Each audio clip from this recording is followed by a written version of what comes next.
আমাদের অভিযোগ, আমাদের সব ব্যানার লাগানো ছিল, ব্যানার ঝান্ডা। কাল রাত মোটামুটি 11:30টার দিকে প্রায় ব্যানার কেটে দেয় ব্লেড দিয়ে, এবং ঝান্ডা ফান্ডাগুলো সব খুলে ফেলে। তার মানে সেটাতে বোঝা যাচ্ছে যে বিজেপি ভয় পেয়েছে তৃণমূল থেকে।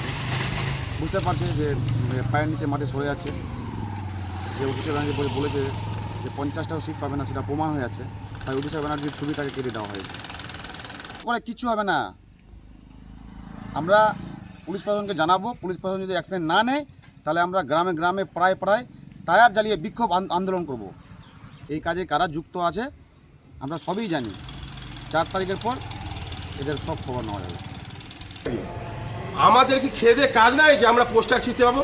সেটা প্রমাণ দিতে হবে তাদেরকে যে আমরা পোস্টার ছিঁড়ছি।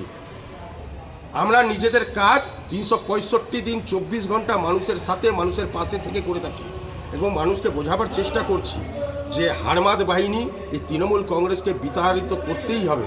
বিতাড়ন যদি না করা যায় তাহলে পশ্চিমবঙ্গের মানুষ, সাধারণ মানুষ সুস্থভাবে বেঁচে থাকতে পারবে না। অভয়ের মা যখন বিচার পেল না, তখন সাধারণ মানুষ কি করে বিচার পাবে? সেই জিনিসগুলো বোঝাচ্ছি। আর যেগুলো প্রকল্প মমতা ব্যানার্জি দিচ্ছে, সেগুলো তার থেকে বেশি পরিমাণ টাকা দেওয়া হবে বিজেপি ক্ষমতায় আসে। টোটালটাই ভিত্তিহীন। এই অভিযোগের কোনো মানে হয় না।